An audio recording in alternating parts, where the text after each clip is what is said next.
पढ़ रहे हैं और उन्हें मान भी रहे हैं। और उन्हीं में से एक फिलॉसफी बहुत तेजी से लोगों में अपनी पैठ बना रही है और वह है फिलॉसफी ऑफ एग्जिस्टेंशलिज्म। यहां सही बोला, existentialism. The essence of human existence, अस्तित्ववाद की फिलॉसफी मनुष्य के अस्तित्व का सार। और ये जो 500 साल पहले जो मूवमेंट शुरू करा था, आज ये धीरे धीरे करके इस फिलॉसफी के द्वारा ही लोग क्या कर रहे हैं, हमें समझ में नहीं आ रहा, हमें मालूम नहीं हम कौन सी फिलॉसफी सुन रहे हैं, लेकिन ये वो फिलॉसफी है जो कि क्या कर रही है, मसीह विरोधी का आधार तैयार कर रही है। और इसीलिए जब मैंने इस तरीके की बात को पढ़ता हूं या कहीं मैं सुनता हूं तो मैं घबराता हूं, मैं चेत जाता हूं। मुझे लगता है ये मुझे अपने भाई बहनों को बताना जरूरी है कि ये, और खास तौर पर अरे जो हम जो बड़े बुजुर्ग लोग हैं उनके लिए नहीं है, जो छोटे बच्चे फंस रहे हैं इनमें, सवाल करते हैं, क्यूरियोसिटी के सवाल करते हैं, उन्हें हमें जवाब देना है। कैसे देंगे जब हम जानते ही नहीं है? कैसे नई पीढ़ी को बचाएंगे जो इस थ्योरी के आधार पर बड़े हो रहे हैं, जो ऐसी किताबें पढ़ रहे हैं, सीपियंस पढ़ रहे हैं, होमो ड्यूस पढ़ रहे हैं? क्या होगा उनका? मेरे प्यारे भाई बहनों, वो तो पूरी तरह से रैशनलिस्ट हो जाएंगे। रैशनलिस्ट होना कोई गलत बात नहीं है, लेकिन अपनी क्यूरियोसिटी परमेश्वर की अधीनता में अगर देखना चाहिए। मैं भी बहुत क्यूरियोसिटी मेरे अंदर बहुत कूट कूट के भरी हुई थी, तभी तो आज मैं ये परमेश्वर से ज्ञान ले पाया। लेकिन अगर इन थ्योरियों पे पढ़ा होता, इन फिलॉसफी पर पढ़ा होता, तो ना जाने कब का परमेश्वर को छोड़ दिया होता। क्योंकि मैंने इतनी किताबें और इतनी सब चीज पढ़ी है कि मेरे दिमाग में अब तक वो दही बन गया होता, क्या बोलते हैं, रायता बन गया होता उनका, और वो बह गया होता। तो मेरे प्यारे भाई बहनों, हमें इसको देखना है। आज मैं आपको इसे विस्तार से समझाऊंगा ताकि हम अपनी आने वाली पीढ़ी और नई पीढ़ी को इससे बचा सकें। और सबसे पहले मेरे प्यारे भाई बहनों, मैं इन तीनों बातों का आपको मतलब बताना चाहूंगा। फिलॉसफी यानी कि हिंदी में से जीवन दर्शन बोलते हैं, और उर्दू में बोलते हैं फलसफा। क्या फलसफा होता ना भाई, इसका फलसफा क्या है? उर्दू के बहुत सारे शब्दों जो इंग्लिश से चुराए गए हैं, तो फलसफा भी क्या है, फिलॉसफी से ही लिया गया है। हिंदी में जीवन दर्शन, और एग्जिस्टेंस को बोलते हैं अस्तित्व। क्या? एग्जिस्टेंस यानी कि अस्तित्व, और एसेंस होता है सार। ये तीनों चीजें क्या है आप समझिए, तब आपको पता लगेगा। और हाथ जोड़ के विनती है, 10 मिनट लेट हो जाए, मैं तो इसे 2 पार्ट में करना चाहता था, लेकिन मैंने सोचा था कोई बात नहीं, 1 घंटा 10 मिनट में हो जाएगा। पूरा जरूर सुनिएगा, क्या है समझेंगे। फिलॉसफी, फिलॉसफी क्या है? ये एक जीवन दर्शन, एक सोच है, एक थॉट है, एक दर्शन को दर्शाता है जिसके आधार पर कोई भी मनुष्य अपना जीवन जीता है। मतलब मान लीजिए फिलॉसफी ये जो बनी, एग्जिस्टेंस वाली जो फिलॉसफी बनी, वो किस पे बनी? कि किस इस फिलॉसफी पर बनी कि परमेश्वर के पास कोई जवाब नहीं है, उसके पास केवल आफ्टर डेथ ही जवाब है, लेकिन विज्ञान के पास सारा जवाब। इसके आधार पर जो सोच बनती है, या देयर इज नो क्रिएटर या देयर इज नो गॉड, ये जो थ्योरी बनती है, उसकी जो फिलॉसफी बनती है, उसका जो सोच बनता है, उसका जो दर्शन बनता है, उस मान्यता को, उस सोच को फिलॉसफी कहते हैं। मैं भी अपनी कोई भी फिलॉसफी ला सकता हूं, है ना, कि भाई ऐसे होना चाहिए, वैसा होना चाहिए, ठीक है, तो ये फिलॉसफी है। अच्छा, एग्जिस्टेंस क्या होता है? एक अस्तित्व होता है। अस्तित्व क्या? मेरे प्यारे भाई बहनों, किसी भी वस्तु को किसी खास उद्देश्य से बनाना, और जब वो बन जाती है तो उसका एक अस्तित्व होता है। मैं चाहूंगा ये गिलास दे दीजिए, ये गिलास है ना, एक गिलास बनाया है किसी खास मकसद से। ऐसी बना दिया किसी ने गिलास? नहीं, गिलास बनाया ताकि हम इसमें पानी पी सकें, शरबत पी सकें, मतलब तरल पदार्थ आराम से हमारे होठों से लगे और हम पी लें। तो इसका एक अस्तित्व है। अब ये बन गया, जब तक ये नहीं बना था, जब तक इसका अस्तित्व नहीं था, इसका अस्तित्व ये बोलता है खटखटाने से, ये फिजिकली इसका अस्तित्व है, तो उसका एग्जिस्टेंस है, ठीक है। अब एसेंस क्या होता है? एसेंस मेरे प्यारे भाई बहनों, एसेंस होता है कि किसी वस्तु को जब बनाया जाता है तो उसके बनाने का मूल मकसद, उसका वो कार्य होता है जिसके लिए उसे बनाया गया है। तो गिलास को तो बनाया गया, पर क्यों बनाया गया? ताकि इससे हम पानी पी सकें। लेकिन अगर इसके ये जो गिलास के सिरे हैं, ये कांच टूट जाए, तो पीते समय हमारे होठों को काट दे, तो क्या हो जाएगा? गिलास तो है, लेकिन इसका एसेंस खत्म हो गया। आइए इसको मैं अच्छी तरह से आपको आगे समझाता हूं। जैसे मान लीजिए मेरे प्यारे भाई बहनों, उसके कार्य के गुण को हम एसेंस या उसका सार कहते हैं। जैसे अब ये चाकू देख लीजिए, चाकू, चाकू को बनाया गया है ना। चाकू किस लिए बनाया गया? उसका मकसद क्या है? सब्जी काट लें, किसी को लूट लें, किसी का कत्ल कर दें। तलवार बनाई गई, ठीक है, बनाया गया इस मकसद से। लेकिन उसकी जो धार है, क्या उसकी धार और उसका जो पैनापन है, वो उसका एसेंस है, उसका गुण है।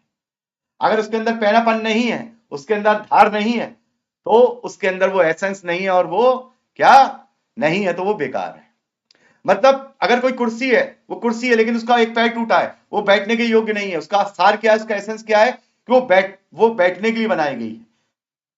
उसका एक अस्तित्व क्या है कि वो कुर्सी है, लेकिन उसका एसेंस क्या है कि उस पर बैठा जाता है। लेकिन वो कुर्सी इतनी बेकार हो, लचर हो, उसमें बैठ नहीं सकते, गिर जाए, तो वो कुर्सी होकर भी उसका एसेंस नहीं है, वो बेकार है। ऐसी वो चाकू अगर किसी में धार नहीं है, आप किचन में अगर टमाटर काट रहे हैं उसमें धार नहीं तो टमाटर पे चिक जाए, तो उसका अस्तित्व तो चाकू का है, लेकिन उसमें एसेंस ना होने की वजह से, उसकी धार ना होने की वजह से, उसका मूल गुण ना होने की वजह से वो होके भी बेकार है। यही है मेरे प्यारे भाई बहनों, आज आपको समझना है। मेरे प्यारे भाई बहनों, जब इस बात को मनुष्यों के लिए उपयोग किया जाता है, तब वह फिलॉसफी ऑफ एग्जिस्टेंशियलिज्म बन जाती है। एग्जिस्टेंशियलिज्म बन जाती है, अस्तित्ववाद की फिलॉसफी, जिसके वो कहलाई जाती है, जिसके अनुसार ये कहा जाता है। अब सुनिए क्या कहा जाता है बड़े ध्यान से। जैसे मैंने आपको बताया कि हर एक व्यक्ति का एक एग्जिस्टेंस होता है और हर एक व्यक्ति का एक एसेंस होता है, मतलब हर एक वस्तु का, व्यक्ति का, प्राणी का। तो यहां यह कहा जाता है कि मनुष्य के अस्तित्व का कोई एसेंस नहीं है, अर्थात उसका अस्तित्व है लेकिन एसेंस नहीं। बड़े ध्यान से, एसेंस मतलब उसको किस लिए बनाया गया, क्योंकि इन्हें समझ में नहीं आता। पर ये, और वह कहते हैं कि कोई सार नहीं है, कोई एसेंस नहीं है। There is no any essence of human kind. Existence तो है, मतलब उसका अस्तित्व तो है, लेकिन उसका मूल सार नहीं है, और वो परमेश्वरीय आज्ञाओं से स्वतंत्र है, और वह अपने अस्तित्व को किसी भी एसेंस के साथ जी सकता है। मतलब मेरे पास कोई एसेंस नहीं है, मेरे पास कोई मूल भाव नहीं है कि मैं क्यों पैदा हुआ हूं इस दुनिया में। बड़े ध्यान से भाई, ये गिलास बना इसके एसेंस के साथ कि इसके साथ पानी पिया जाए। चाकू को मैंने बनाया इस एसेंस के साथ कि उसके साथ मैं सब्जी काटूं या किसी का गला काटूं। ठीक है, कुर्सी को मैंने इस एसेंस के साथ बनाया कि मैं उसमें बैठ सकूं। लेकिन ये जो फिलॉसफी है, ये कहती है कि मनुष्य का एग्जिस्टेंस तो है, अस्तित्व तो है, लेकिन उसका कोई एसेंस नहीं है कि उसे क्यों बनाएगा। मनुष्य से अपनी मर्जी से चुन सकता है कि उसे क्या बनना है। बड़े ध्यान से, क्या जीना है, सिंगर बनना है, डांसर बनना है ना, पास्टर बनना है, ये वो खुद अपने एसेंस खुद तैयार करता है। ये फिलॉसफी का मूल आधार है, यही गलत है। लेकिन मनुष्य का अस्तित्व परमेश्वर के द्वारा, वो लोग कहते हैं क्योंकि मनुष्य को, उनका क्या कहना है, मनुष्य, कोई परमेश्वर है ही नहीं, देयर इज नो क्रिएटर। तो जब क्रिएटर नहीं है तो मनुष्य को भी किसी ने नहीं बनाया, वो अपने आप ही पैदा हो गया, अपने आप ही यूं बन गए, मेरे डीएनए अपने आप बन गए, मेरी आंखें अपने आप बन गई। खैर, अभी बात करूंगा इस पे भी। वो कहते हैं कि परमेश्वर ने नहीं बनाया, इसलिए वो किसी एसेंस के साथ जन्म नहीं लेते। लेकिन वो एक बात भूल जाते हैं, अभी मैं उन्हें याद दिलाऊंगा। उनकी थ्योरी को, उनके फिलॉसफी को फाड़ कर ना फेंक दिया तो मेरे से बोल लीजिएगा क्या। क्योंकि मनुष्य का अस्तित्व परमेश्वर के द्वारा नहीं किया गया, जो कि मनुष्य की मानव बुद्धि को दर्शाता है। मतलब परमेश्वर ने हमें क्रिएट किया लेकिन विदाउट एसेंस। ये कैसे हो सकता है, ये कैसे हो सकता है। हम कोई गिलास भी बना रहे हैं तो बिना एसेंस के नहीं बना रहे, चाकू भी बना रहे बिना एसेंस के नहीं बना रहे, है ना। कार बना रहे तो उसका एसेंस क्या है, उसमें बैठा जाए। कार में सीट ही ना हो तो कार बनाने का फायदा क्या है ना। तो मनुष्य, अब ये क्या कहते हैं, नहीं, मनुष्य को तो किसी परमेश्वर ने बनाया ही नहीं, इसलिए वो विदाउट एसेंस है, उसे अपने एसेंस को चुनने का अधिकार है। इसे वो फ्रीडम ऑफ एसेंस बोलते हैं। और वो कहते हैं धर्म इस एसेंस की बेड़ियों को डाल देता है, क्योंकि धर्म आपको गलत कामों से रोक देता है, धर्म आपको एक अलग जीवन जीने के लिए बोलता है।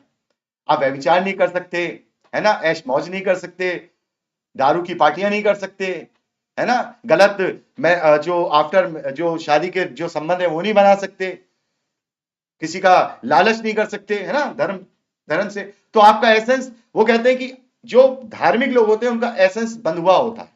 लेकिन ये फिलॉसफी कहती है कि जो लोग, हमारे कोई एसेंस नहीं है जो हम इसमें बंद के रहे, हम अपने एसेंस खुद बना। तो मेरे प्यारे भाई बहनों, ये सोच या दर्शन अपने आप में ही गलत है, गलत है, गलत है। क्योंकि कुछ भी बिना सृष्टिकर्ता के नहीं बना है। पहली चीज तो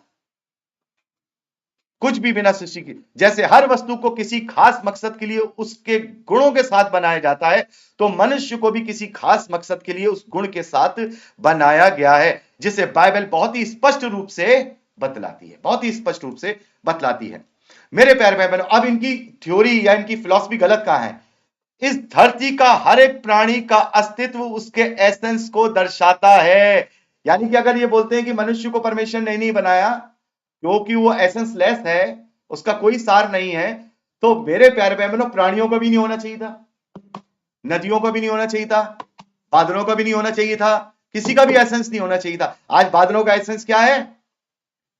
उसे अगर विदाउट एसेंस तो कुछ भी इस दुनिया में नहीं है। आपने कैसे कह दिया कि मनुष्य एसेंस नहीं है उसमें, जबकि हर एक का एसेंस है। नदी का गुण है तो गुण है, बादल का गुण है तो गुण है, बारिश का गुण है तो गुण है, पर्वत का गुण है तो गुण है, पेड़ का गुण है तो गुण है, यहां तक कि हर एक प्राणी, हर एक बैक्टीरिया, हर एक वायरस का एक गुण एसेंस है। यदि सभी फूलों पर बैठने वाली मक्खियों और कीड़ों को मार दिया जाए, अगर वो एसेंस नहीं है उनका, अगर उनका कोई एसेंस नहीं होता इस सृष्टि में, तो अगली कुछ सदियों में पूरी धरती से पेड़ पौधे गायब हो जाएंगे, क्योंकि क्या होगा? परागण नहीं होगा। एक बीज दूसरे बीज में कौन लेके जाता है? कौन लेके जाता है? ये भंवरे, ये मधुमक्खियां, ये लेके जाती हैं, जिससे पेड़ पौधे बढ़ते हैं। जिन्होंने बॉटनी पढ़ी है वो जानते हो। तो अगर कीड़े मकोड़े जो उड़ते हैं एक से फूल एक फूल, अगर यही मर जाए, मान लीजिए उनका भी एक एसेंस है ना, ये गुण है कि परमेश्वर ने उनको इस खास मकसद के लिए बनाया कि तुम पेड़ पौधों की पैदावार करो। अगर तोतों को, चोंच खाने वाले जानवरों को, चोंच से मार के कुतर के खाने वाले जानवरों को अगर मार दिया जाए, खत्म कर दिया जाए, इस दुनिया से बाहर मंगल के ग्रह पे भेज दिया जाए, तो मेरे प्यारे बहनों कुछ दिनों में आपको एक भी फल इस धरती पर दिखाई नहीं देगा। क्योंकि परमेश्वर ने बंदरों को, तोतों को और दूसरे जानवरों को जो कुतरते हैं, कुतर के खाते हैं, इधर उधर बीज फैलाते हैं, अगर उन्हें नहीं बनाया होता उनके एसेंस के साथ, तो ये धरती कभी नहीं बढ़ती। जानते हैं आपको बहुत सारे ऐसे जानवर होते हैं, जब वो अपना बीट करते हैं या फिर हम कहें गोबर करते हैं, तो उनके अंदर बीज को पचाने की क्षमता नहीं होती। और ऐसा होता है कि मैंने उस जानवर ने यहां खाया और कहीं जाकर के उसने निकाला और वो तो सूख गया, वो खाद भी उसे मिली और बीज भी उसे मिला और वहां पेड़ हो गया। हर जानवर, हर सृष्टि, हर बैक्टीरिया, हर वायरस जब एसेंस के साथ पैदा हुआ है, तो मनुष्य कैसे बिना एसेंस के साथ परमेश्वर ने उत्पन्न कर दिया। ये चीज आपको अपने जवानों में, अपने अंदर, अपने बच्चों में, आसपास के समाज के लोगों के अंदर ये डालनी है कि परमेश्वर जो क्रिएटर है, अगर कोई क्रिएटर नहीं है, फिर भी अगर सृष्टि ने किसी को बनाया तो बिना एसेंस के नहीं बनाया। और बात यहां पर अब आती है, लेकिन मनुष्य का अस्तित्व या उसका एसेंस का सार इस सृष्टि से नहीं जुड़ा है। अगर इस मनुष्य को, पूरी मानव जाति को, और यहां से उठा के मंगल ग्रह फेंक दिया जाए, तो इस धरती पर कोई फर्क नहीं पड़ेगा, बल्कि और अच्छी हो जाएगी, और अच्छी हो जाएगी, क्योंकि मनुष्य का एसेंस इस सृष्टि का नहीं है। इसीलिए फिलॉसफर ऐसा सोचते हैं कि भाई हमारा तो कोई योगदान है नहीं इस धरती पर, इसलिए हमारा एसेंस नहीं है। लेकिन बाइबल हमारा एसेंस हमें बताता है। बाइबल हमें हमारा एसेंस बताता है। हमारा एसेंस इस सृष्टि का नहीं है, हमारा एसेंस स्वर्गीय है। हालेलुया। हमारा एसेंस स्वर्गीय है। लेकिन बाइबल बताता है कि मनुष्य का अस्तित्व और उसका एसेंस इस सृष्टि से संबंध नहीं रखता, क्योंकि परमेश्वर ने उसे अपने स्वरूप और अपनी समानता में बनाया है। और जब उसने अपने स्वरूप और अपनी समानता में बनाया है, तो इसका मतलब परमेश्वरीय अस्तित्व और उसके एसेंस के साथ बनाया है। आप समझ रहे हैं ना एसेंस किसे कह रहा हूं मैं? बार बार किसके लिए बनाया गया उसे एसेंस बोलते हैं। चाकू को बनाया, उसका अस्तित्व है, वो चाकू है, लेकिन काटने के लिए बनाया, उसकी धार उसका एसेंस, गुण है। तो मेरे प्यारे भाई बहनों, परमेश्वर ने जब तमाम जीवधारियों को सृष्टि के एसेंस के साथ बनाया, कि उसने भेड़िया इसलिए बनाया, उसने गिद्ध इसलिए बनाया कि वो लाशों को खाके जो बॉडी है उसको क्या कर सके, विघटन कर सके। उसने कीड़ों को इसलिए बनाया कि जल्दी जल्दी खत्म कर सके, मिट्टी को मिट्टी में मिला सके। उसने हर एक चीज को उसने किसी एसेंस के साथ बनाया है। देयर इज नो एंड कोई भी ऐसा स्पीशीज, प्राणी, पेड़ पौधा, निर्जीव, कुछ भी ऐसा नहीं है जो विदाउट एसेंस हो। तो मनुष्य कैसे इस सृष्टि के गुणों का एसेंस में नहीं है? यह सबसे बड़ा सवाल आज हमें अपने बच्चों से पूछना है, जवानों से पूछना है। जवाब दो, क्योंकि देयर इज क्रिएटर, और क्रिएटर है, इसके लिए भी विषय में बात करूंगा मैं। ये कोई झुटला नहीं सकता कि क्रिएटर नहीं है, कि कोई भी चीज अपने आप नहीं बनती है। ये अपने आप बिग बैंग हो गया, अपने आप जो है एक्सपेंड हो गया, अपने आप ये तारे बन गए, अपने आप मोर की पंखी बन गई, अपने आप हमारे कान बन गए, अपने आप हमारी नाक बन गई। समझे? तो मेरे प्यारे भाई बहनों, philosophy of God about the essence of human existence, मनुष्य के अस्तित्व का सार, आज मैं आपके बीच में लेने वाला हूं। दुनिया की फिलॉसफी तो हमने देख ली, हमें अपने परमेश्वर की फिलॉसफी भी तो देखनी है। इसलिए मैंने इसका नाम दिया था essence of human existence, philosophy of God. यानी परमेश्वर का दर्शन, परमेश्वर की सोच, उसने मनुष्य को क्यों बनाया और किस एसेंस के साथ बनाया और कौन सा एसेंस वो हमसे चाहता। तो मेरे प्यारे भाई बहनों, सबसे पहले हम ये जानेंगे कि हमें किसके लिए नहीं बनाया गया। सबसे पहले ध्यान रखिएगा, आप इन चीजों में मत पड़िएगा कि परमेश्वर ने हमें इसके लिए बनाया। हमें नहीं बनाया इबादत के लिए, मनुष्य को नहीं बनाया अपनी इबादत के लिए। मुसलमान कहते हैं कि परमेश्वर ने, अल्लाह ने जो है अपने बंदों को अपनी इबादत के लिए बनाया। भैया क्यों भैया, इबादत से तुम्हें क्या मिल जाएगा कि सुबह शाम हम अल्लाह अकबर करते रह के नमाज पढ़ते रहेंगे तो उससे परमेश्वर का क्या लाभ? बैठ के सूसू कर लेंगे या खड़े होकर सूसू कर लेंगे तो परमेश्वर को क्या लाभ? 5 टाइम हाथ पैर धो लेंगे तो परमेश्वर को क्या लाभ? हम तो, लिखा है ना वचन में, तुम तो कीड़े हो, तुम्हारे से क्या मतलब? उसने हमें अपनी इबादत के लिए नहीं बनाया। उसके पास लाखों करोड़ों स्वर्गदूत हैं जो दिन रात उसके लिए हालेलुया कहते हैं, इबादत करते हैं उसकी। उसने अपनी आराधना के लिए नहीं बनाया, उसने हमें अपनी स्तुति के लिए नहीं बनाया, उसने हमें इस धरती के सुख भोगने के लिए भी नहीं बनाया। इन चारों चीजों के लिए तो उसने कतई नहीं बनाया, लेकिन फिर भी हम करते हैं। अब सवाल उठता है करते क्यों है? इसलिए करते हैं, ये हमारे धन्यवादी का विषय। हम ये अपने लिए करते हैं, अपनी निकटता परमेश्वर के साथ जुड़ने के लिए, उसके धन्यवादी देने के लिए हम उसकी आराधना करते हैं, उसकी इबादत करते हैं, उसकी, अपने दुनिया की चीजों को भुलाने के लिए, परमेश्वर के निकट हुजूरी में जाने के लिए स्तुति करते हैं, उसके गुणगान इसलिए करते हैं कि उस महिमा को याद करके अपने आप को, उसके एहसान को याद दिलाने के लिए स्तुति करते हैं। समझ में आया? ये परमेश्वर को इससे कोई लाभ नहीं है, इससे हमें लाभ है, हमारी आत्मिकता में लाभ है, इसलिए हम ऐसा करते हैं। ठीक है? तो मेरे प्यारे भाई बहनों, तो फिर परमेश्वर ने मनुष्यों को क्यों बनाया? मेरे प्यारे भाई बहनों, इसे जानने के लिए हमें परमेश्वर के द्वारा की गई सृष्टि और उसकी रचना को समझना होगा। परमेश्वर ने स्वर्ग और उसके प्राणियों की सृष्टि कब की?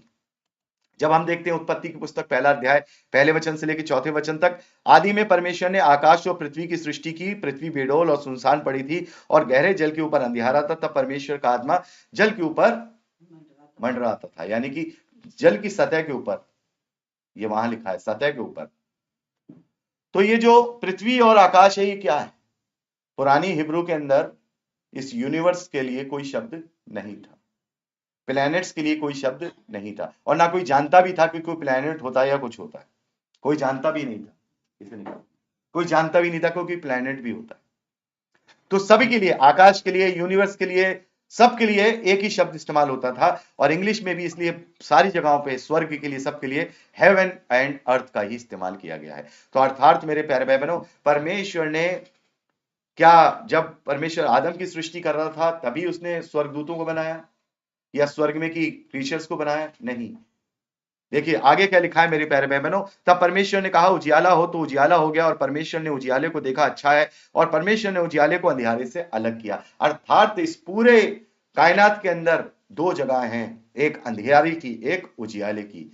अर्थात अंधियारा ये पूरा यूनिवर्स है और उजियाला परमेश्वर का स्वर्ग, परमेश्वर का स्वर्ग है। अर्थात उसने मेरे प्यारे भाई बहनों तमाम स्वर्गीय क्रीचर बनाए, करूब बनाए, स्वर्गदूत बनाए, बहुत सारी चीजें बनाई। लेकिन वहां जब उसने बनाया उजियाले में, और उजियाले से अंधियारे को, अर्थात इस यूनिवर्स को अलग कर दिया, जहां अंधियारा था वहां कुछ भी नहीं था।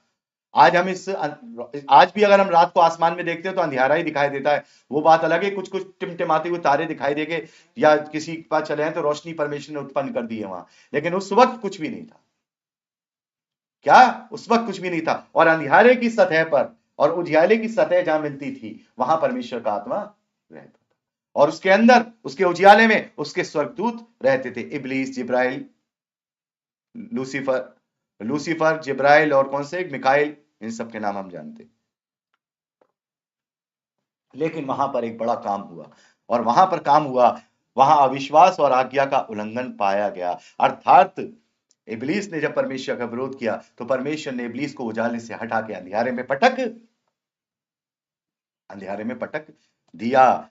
तब तो अब परमेश्वर अपने लिए, क्योंकि वहां विश्वास की योग्यता नहीं थी, परमेश्वर ने देखा कि उजाले में भी विश्वास योग्यता नहीं है, तब वो अंधेरे में से अपने लिए उजाला और विश्वास योग्यता की संतान उत्पन्न करना चाहता था। उसने कोई अपनी इबादत करने के लिए हमें नहीं बना लिया, कि आराधना स्तुति करने के लिए बना लिया, कि 5 टाइम उसकी रट मारते रहे, उसकी तारीफें करते रहे।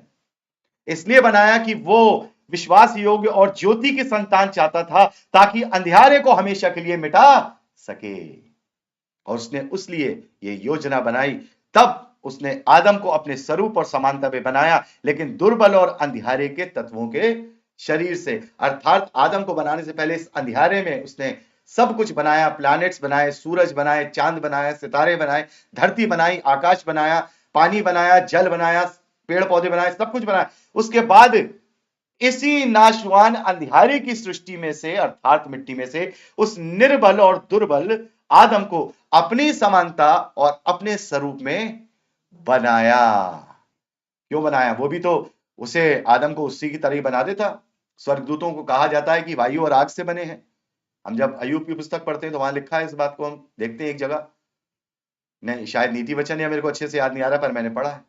तो यहां पर हम क्या देखते हैं कि दुर्बल और अंधियारे के तत्वों से बनाया, ताकि इस, अर्थात इस मिट्टी से, ताकि वह अपने इकलौते पुत्र के द्वारा, जो उसने जगत की उत्पत्ति से पहले ही ये कल्पना बना ली थी, इफिसियों 3 में पढ़ते हैं, पहला अध्याय, कि परमेश्वर ने क्या किया, जगत की उत्पत्ति से पहले ही उसमें हमें चुन लिया कि हम उसके निकट प्रेम में पवित्र और निर्दोष ठहरे। यानी कि अपने इकलौते पुत्र के द्वारा अपने लिए विश्वास योग्य संतान प्राप्त कर सके, जिसे उजाले की संतान कहा जाए। लेकिन परमेश्वर ने आदम को उसके सही एसेंस के साथ बनाया, और उसका एसेंस क्या था? बनाया किस मकसद से था? आदम को अपनी सहभागिता में रखने के लिए। और वो रोज उससे ठंडे समय में परमेश्वर का आत्मा से मिलने आता था, अदन के बगीचे में आता था, और उसमें जो एसेंस था वो परमेश्वर के गुण थे, और वो एसेंस था कि वो हमेशा के लिए अमर था। क्या था एसेंस? कि वो सृष्टि के तत्वों से मिलकर बना होने के बावजूद भी सृष्टि के अन्य प्राणियों से अलग मृत्यु को प्राप्त नहीं हो सकता। ये एसेंस के साथ परमेश्वर ने उसे बनाया था, लेकिन शैतान ने उसका एसेंस बिगाड़ दिया। शैतान ने उसका एसेंस बिगाड़ दिया। मान लो कि हमने एक तलवार बनाई, मान लो मैंने एक तलवार बनाई, और मेरा विरोधी को खबर लगी, और उसने उस तलवार को चुरा करके पत्थर से रगड़ रगड़ के उसकी क्या कर दी, धार खराब कर दी। और अब वो तलवार तो है, दूर से देख के तो लगेगा हाँ तलवार है, लेकिन बिना धार की, बिना एसेंस की, जो विरोधी को काट नहीं सकती, तो वो किसी काम की नहीं रही, जब तक कि उसमें नई धार, यानी उसका नया एसेंस, उसका एसेंस नए तरीके से ना बनाया जाए। वैसे ही मनुष्य पाप में पड़कर बिना धार की तलवार बन गया, जो परमेश्वर के किसी काम की नहीं रही। इसलिए उसने आउट कर दिया। लेकिन उसने मनुष्य को उसका एसेंस बता दिया कि उसको अपने उस गुण को वापस लेना होगा। क्या?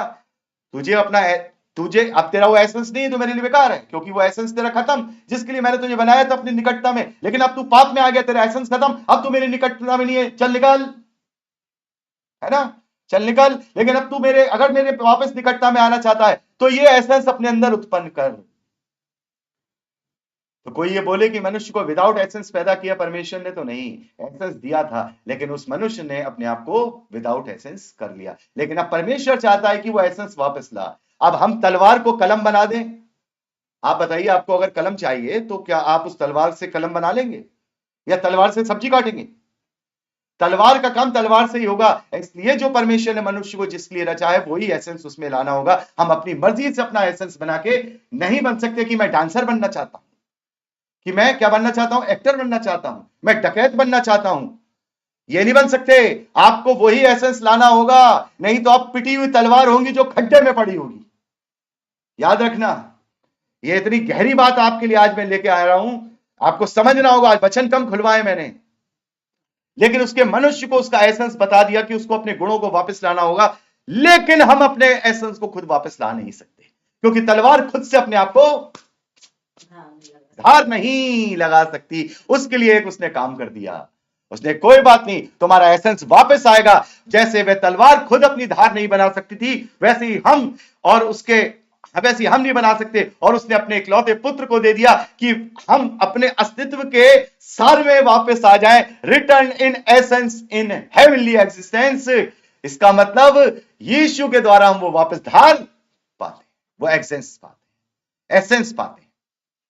तो अगर सच्चा एसेंस चाहिए तो यीशु ही देगा, यीशु ही वो सच्चा एसेंस आपके अंदर एसेंस देगा, और वो एसेंस वापस होगा। अर्थात जैसा मैं आदम का संतान हूं, लेकिन आदम की संतान से भी बढ़कर हो जाऊंगा उस वक्त, क्योंकि जिस वक्त आदम की संतान परमेश्वर की सहभागिता में उस एसेंस के साथ था, लेकिन वो नाशवान सृष्टि के तत्वों के साथ था। लेकिन अब जो नया एसेंस मुझे परमेश्वर देता है, मेरा वजूद बदल देता है कि अब मैं नाशवान सृष्टि के साथ उस एसेंस में नहीं हूं, परंतु स्वर्गीय देह के एसेंस में उसके साथ, स्वर्गीय देह के एसेंस में उसके साथ, हालेलुया, स्वर्गीय देह के एसेंस के साथ उसके साथ होऊंगा। और ये हम अपने आप से नहीं कर सकते। हम सोचे अपने आप को खुद रगड़ लें, नहीं रगड़ पाएंगे, यीशु रगड़ता है, और यीशु रगड़ के हमें क्या कर देता है, यीशु में हम मर जाते हैं और नए नए एसेंस के साथ, जहां कि हम एसेंस में मर चुके थे, उस एसेंस में दोबारा जी उठते हैं। और वो एसेंस है परमेश्वर की निकटता, कि परमेश्वर ने जगत से ऐसा प्रेम रखा कि उसने अपने इकलौते पुत्र को दे दिया कि जो कोई नाश हो वो जो कोई मैं बड़ा एक्साइटेड ज्यादा हो जाता, मैं परमेश्वर क्षमा करे, जो कोई इस पर विश्वास करे वो नाश ना हो परंतु अनंत जीवन पाए। और इफिसियों में लिखा है कि उसने जगत की उत्पत्ति से पहले प्रभु यीशु मसीह में मुझे और आपको चुन लिया कि हम प्रभु यीशु मसीह में होकर उसके निकट प्रेम में पवित्र और निर्दोष ठहराए जाएं। वो निर्दोषता का एसेंस वापस आ गया, वापस आ गया। दूसरा पत्रस पहला अध्याय 3 और 4 वचन में लिखा है, क्योंकि उसके ईश्वरीय सामर्थ ने सब कुछ जो जीवन और भक्ति से संबंध रखता है हमें उसी की पहचान के द्वारा दिया है, जिसने हमें अपनी ही महिमा और सद्गुण के अनुसार बुलाया है, जिसके द्वारा उसने हमें बड़ी ही बहुमूल्य बहुत ही बड़ी प्रतिज्ञाएं दी हैं, ताकि उसके द्वारा हम उस सड़ाहट के एसेंस से छूट के, जो खुरदरा है, जो किसी काम का नहीं है, बिना धार की तलवार है, बिना पैनेपन के चाकू है, बिना स्याही की कलम है। फायदा है, बड़ा सुंदर कलम ले आओ, बड़ा सुंदर 15,000 का ले आओ, 20,000 का सोने का कलम ले आओ, और उसमें अगर 2 रुपए की स्याही नहीं डाली तो उसका एसेंस नहीं है, वो किसी काम का नहीं, सिवाय इसके कि वो सजाया जाए। तो हम भी अगर एसेंस अपने अंदर नहीं लाएंगे तो हम किसी काम के नहीं है। बड़े अपने शरीर को बहुत अच्छा बनाते तो रहेंगे, सुंदर तो दिखाई देंगे, लेकिन अंततः जब परमेश्वर को हमारी जरूरत, जब हम कलम, एग्जाम में हमें जरूरत पड़ रही कलम की, तो वो सोने की कलम भी फेंक देंगे अगर उसके अंदर स्याही या नहीं। ये एसेंस अपने अंदर हमें करना है।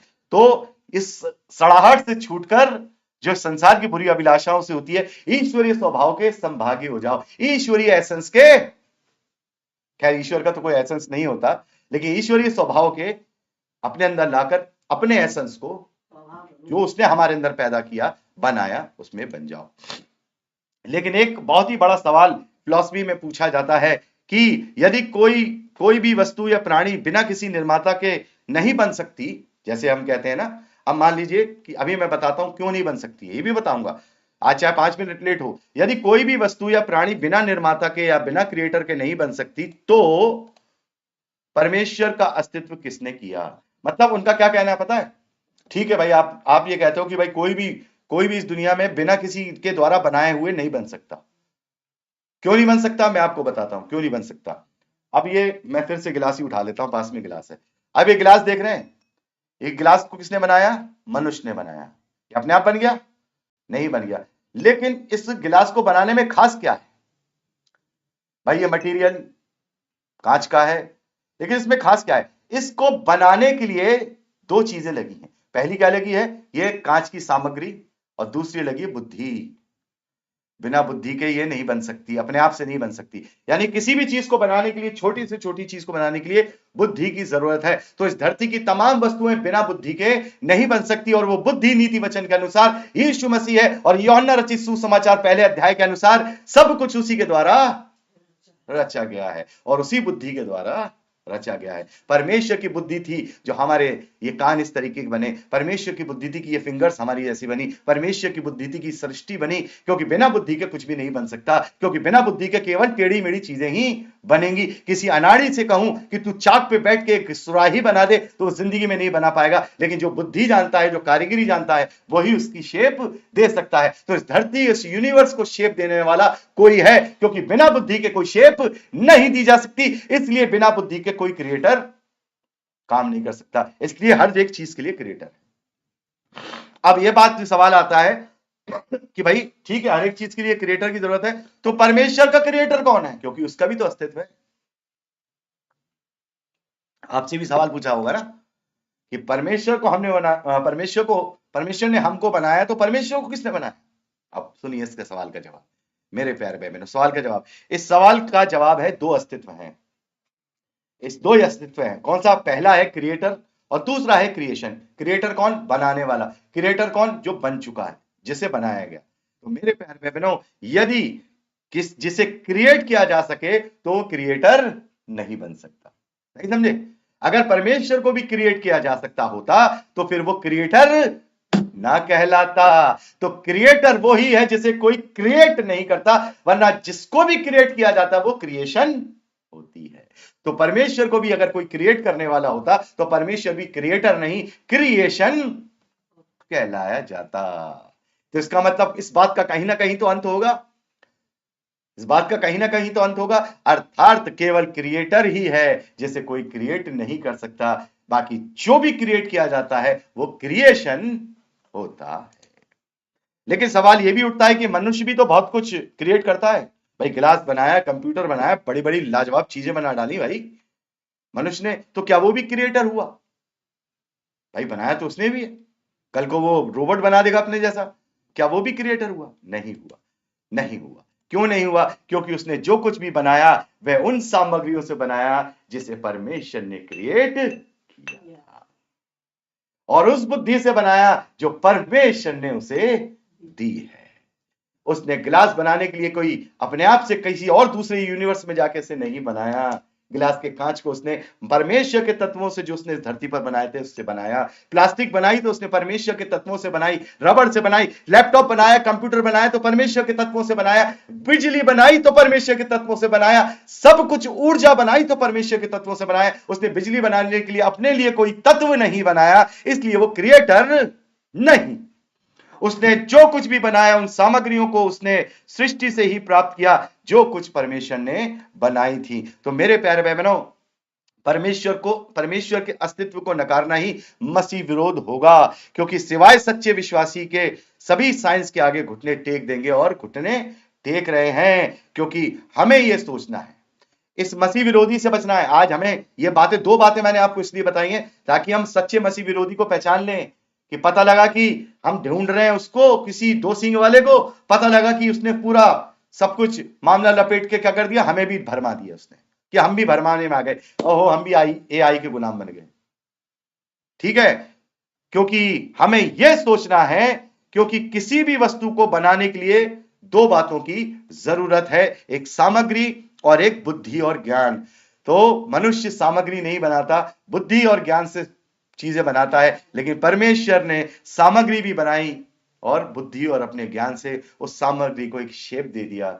मुझे उसने इस धरती की तत्वों से, अर्थात मिट्टी से बनाकर एक डीएनए और इतना खूबसूरत क्रिएशन बना दिया। अगर हम अपने अंदर देखें तो हम अपने अंदर देख के भी परमेश्वर का धन्यवाद कर सकते हैं। बस छोटी सी बात है, मैंने एक संदेश में सुनी थी, किसी भाई ने बहुत अच्छी तरह से एक्सप्लेन किया था कि ये कान जो है ये इतनी, आप देख रहे हैं इसको मरोड़ देते हैं, परमेश्वर ने इसे सख्त क्यों नहीं बनाया? क्योंकि अगर इसे परमेश्वर सख्त बना देता, ये बुद्धि लगती है कि अगर हम किसी से टकराते तो सबसे पहले कान टूटता और फिर प्लास्टर ढूंढते फिरते। परमेश्वर ने कान को ऐसा बना दिया कि सोए तो भी ना टूटे, किसी से टकराए तो भी ना टूटे।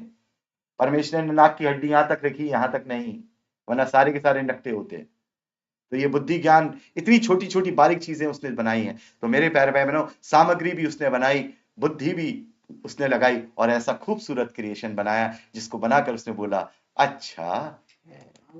इसलिए हर मनुष्य, हिंदू, मुसलमान, सिख, ईसाई, इस दुनिया का जो भी, मैं ये नहीं कहूंगा कि बाइबल सच्चा है, कि इस्लाम सच्चा है, कि हिंदू सच्चा है, मुझे कोई मतलब नहीं है इस चीज से। मैं केवल एक संदेश देना चाहता हूं, हर मनुष्य केवल, चाहे वो किसी भी जाति, धर्म, भाषा, कुल का हो, दो बातें समझ ले। पहली बात, परमेश्वर का अस्तित्व सच्चा है। क्या? इसको हम झुटला नहीं सकते। और इस साइंस के गुलाम बनने से पहले ये जान लें कि साइंस को भी परमेश्वर ने ही क्रिएट किया है। परमेश्वर का अस्तित्व सच्चा है। और दूसरा, और सच्चा परमेश्वर है, और उस सच्चे परमेश्वर की पहचान और खोज करो। जो बाप दादाओं ने सिखा दिया वो नहीं। ये दो बातें आपको याद रखनी है। पहली क्या? परमेश्वर है, और दूसरी, उसकी खोज आप करो। परमेश्वर, बाइबल का परमेश्वर कहता है कि यदि तू खोज करेगा तो मैं तुझे अपने आप को तुझ तक प्रकट करूंगा। बाकी आपकी जो मर्जी हो वो मानो, लेकिन खोज करना जरूरी है। किसी से रुपया लेके, या किसी के इन्फ्लुएंस में आके, या किसी से शादी करने के लिए, या किसी से और बातें करने के लिए, चंगाइयां प्राप्त करने के लिए किसी के पास मत आओ। अगर आना है तो सच्चे परमेश्वर की खोज में आओ। और सच्चा परमेश्वर, मैं नहीं कहता कि बाइबल में है, मैं नहीं कहता कि कुरान में है, मैं नहीं कहता गीता में है। सच्चा परमेश्वर वहां है जहां आप खोजोगे। यानी कि मैं ये नहीं कह रहा हूं कि मंदिर चले जाओ, मस्जिद चले जाओ। सच्चे परमेश्वर को खोजो, वो अपने आप आपको अपने पास बुला लेगा, और आप सच्चाई के दरवाजे पर खड़े होंगे। मेरे अनुसार वो दरवाजा यीशु है। मेरे अनुसार वो दरवाजा यीशु है। तो आप दो बातों से ही, हमें इन दो बातों से ही अपने असली एसेंस को प्राप्त करना है। असली एसेंस को प्राप्त करना है, उसको प्राप्त कर पाएंगे, और अपने रचे जाने के मकसद को पूरा करने पाएंगे प्रभु यीशु के नाम में। आमीन। तो मेरे प्यारे भाई बहनों, आज का सरमन थोड़ा बड़ा हो गया, लेकिन कोई बात नहीं, बहुत ही इंपॉर्टेंट सरमन है।